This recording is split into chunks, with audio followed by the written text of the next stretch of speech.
Assassinos do Mossad chegaram a uma pacata cidade norueguesa com uma missão de vingança. Eles pensavam estar perseguindo um dos inimigos mais procurados de Israel, mas estavam enganados. No cinema, um casal via um filme de espionagem, sem saber que espiões reais os esperavam. Ahmed Boshig não era o alvo, apenas um garçom e futuro pai. Enquanto o casal ia para casa, um carro parou ao lado deles. 2 assassinos desceram. Tiros romperam a noite fria. Ahmed caiu e sua esposa grávida segurou seu corpo sem vida. O Mossad havia assassinado o homem errado. Em poucos dias, o mundo estava perguntando como a principal agência de espionagem de Israel cometeu um erro tão catastrófico. Os eventos que levaram ao trágico erro de Israel começaram 10 meses antes. Falando com vocês ao vivo neste momento da sede da ABC, nos arredores da Vila Olímpica em Munique, Alemanha Ocidental, a paz das chamadas Olimpíadas Serenas foi destruída. Antes do amanhecer, por volta das 5, terroristas árabes armados com submetralhadoras foram à sede da equipe israelense. As Olimpíadas de Munique de 1972 buscavam simbolizar a paz e mostrar que a nova Alemanha Ocidental havia superado seu passado. O lema era Jogos Alegres, mas logo na manhã de setembro essa ilusão acabou. 8 membros do grupo terrorista palestino Setembro Negro invadiram a Vila Olímpica e fizeram atletas israelenses reféns em seus dormitórios. Emitiram um ultimato pedindo a libertação de mais de 200 prisioneiros palestinos. Nas 21 horas seguintes, o mundo assistiu horrorizado ao impasse transmitido ao vivo na TV. Quando terminou, todos os 11 atletas israelenses haviam perdido suas vidas. O mundo se chocou, os israelenses ficaram devastados e Golda Meir logo tomou uma decisão crucial.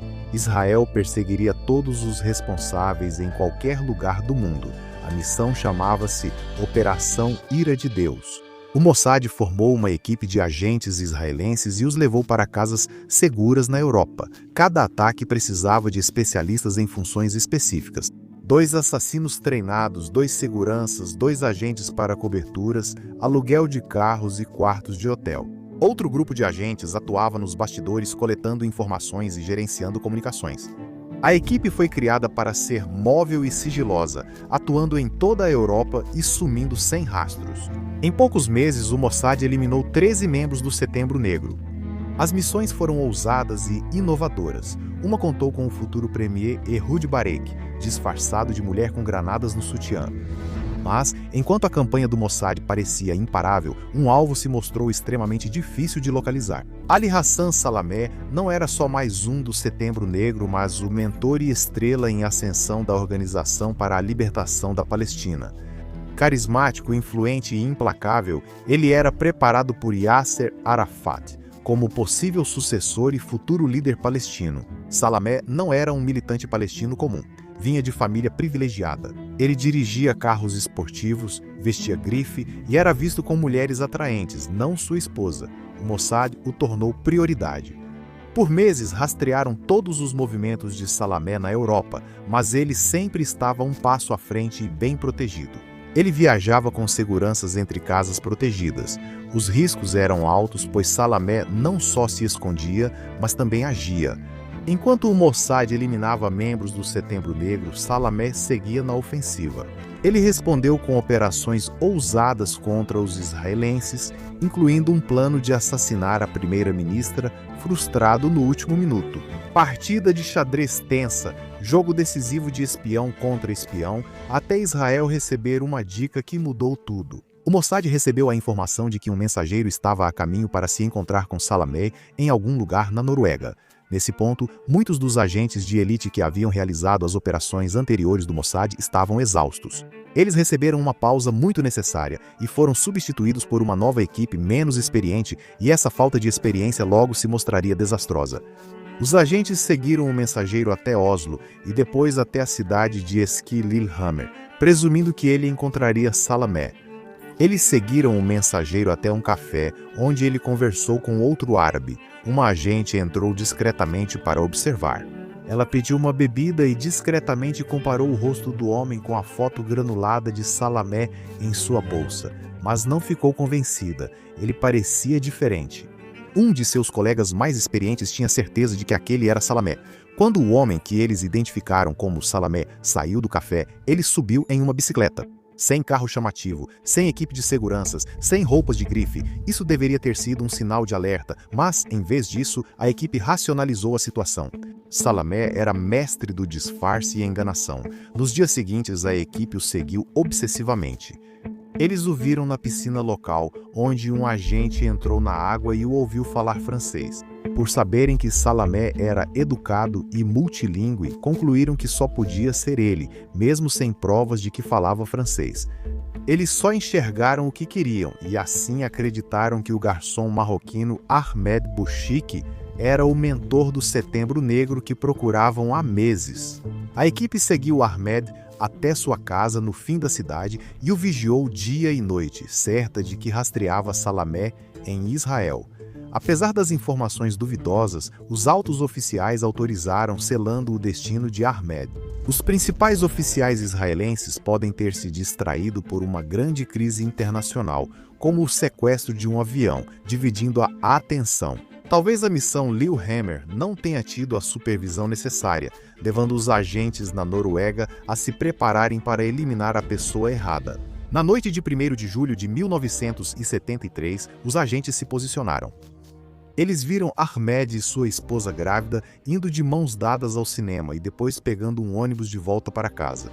Eles caminharam lentamente para casa a partir do ponto de ônibus, conversando e rindo juntos sob a tranquila noite de verão. Eles já avistavam sua casa quando um Mazda branco parou bruscamente ao lado deles. 2 agentes, um homem e uma mulher, saíram do carro, sacaram pistolas e dispararam. Ahmed caiu e a agente atirou nele novamente no chão. Sua esposa gritou enquanto os agentes fugiam de carro na escuridão. Ahmed Bouchiki, um garçom marroquino que levava uma vida simples e pacífica na Noruega, morreu ali na calçada, um erro trágico em uma guerra secreta de uma nação estrangeira. Matar o homem errado já era ruim para o Mossad, mas a situação pioraria. O que veio depois foi uma série de erros que expôs as operações do Mossad e revelou a inexperiência da nova equipe.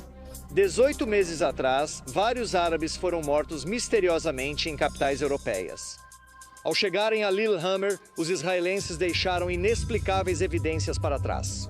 O primeiro erro ocorreu quase imediatamente. 2 agentes tentaram devolver o carro alugado no aeroporto de Oslo poucos dias após o atentado. A polícia norueguesa, já em alerta por um Mazda branco, prendeu os agentes após denúncia de um funcionário da locadora. Sob custódia, os agentes novatos logo se desestabilizaram no interrogatório. Um deles entrou em pânico e revelou o local de uma casa segura, onde a polícia prendeu mais 2 membros. O outro agente anotou o telefone do chefe de segurança da Embaixada de Israel. Quando a polícia invadiu sua casa, encontrou mais 2 agentes do Mossad escondidos. Em poucos dias, 6 agentes foram presos. Os boatos se espalharam rapidamente de que eles faziam parte de um esquadrão de assassinos do Mossad, e o incidente se transformou em uma crise diplomática de grandes proporções. Informou a Embaixada de Israel em Oslo. Não será possível libertar os prisioneiros nem permitir que alguém os visite. A situação piorou. Um dos agentes capturados tinha claustrofobia severa. Quando a porta da cela fechou, ele desabou, querendo ser transferido para uma cela maior com janela. Ele revelou detalhes operacionais, incluindo o nome e número de um contato de emergência do Mossad em Tel Aviv para confirmar sua identidade como agente israelense. Regra 1 de ser espião: não conte que é espião. Enquanto isso, a polícia norueguesa achou uma chave com outro agente que levava a uma casa segura em Paris. A polícia francesa invadiu o apartamento e descobriu mais chaves para outras casas seguras espalhadas por toda a cidade. De repente, Israel percebeu que toda a sua rede europeia de agentes poderia estar comprometida, e então veio o golpe final, a confirmação de que eles eliminaram o cara errado. Salomé ainda estava vivo. O governo de Israel tentou conter os danos, mas a história já tinha se espalhado. O caso do Pequeno Martelo revelou operações secretas do Mossad e envergonhou Israel mundialmente. Israel negou o envolvimento direto, mas discretamente recuou suas operações na Europa, e a Operação Ira de Deus foi arquivada. Mesmo com pressão diplomática, as autoridades norueguesas continuaram o processo. 5 agentes capturados foram condenados e presos. A promotoria afirmou que o Mossad, serviço de inteligência israelense, criava seu próprio tribunal para tratar do terrorismo árabe. Um assassinato deve ser tratado igualmente, independentemente do autor ou dos motivos. E Ahmed Boshik, anos depois, sua viúva foi indenizada pelo governo israelense, mas dinheiro nenhum substitui o marido e pai perdido. 6 anos depois, o Mossad localizou o verdadeiro Ali Hassan Salameh em Beirute e o eliminou com sucesso. O caso Lillehammer serviu de alerta, mostrando que até as agências de inteligência mais disciplinadas são lideradas por humanos sujeitos a preconceitos, cansaço e falhas. Nas décadas seguintes, Israel manteve ataques direcionados, geralmente precisos. Ainda assim, erros ocorrem como o recente ataque aéreo mal executado contra líderes do Hamas reunidos em Doha. O primeiro-ministro de Israel, Benjamin Netanyahu, pediu desculpas ao emir do Catar pela morte de um cidadão catariano durante o ataque de Israel aos líderes do Hamas aqui em Doha. Toda vez que um ataque falha, é um lembrete de que assassinato seletivo é uma medida extrema para qualquer Estado, mesmo quando justificada. Ela exige precisão, disciplina e capacidade de agir com cuidado moral. Um erro pode separar triunfo de tragédia, justiça de assassinato. Por isso, no mundo das operações secretas, clareza moral não é luxo, mas proteção contra se tornar o que se combate.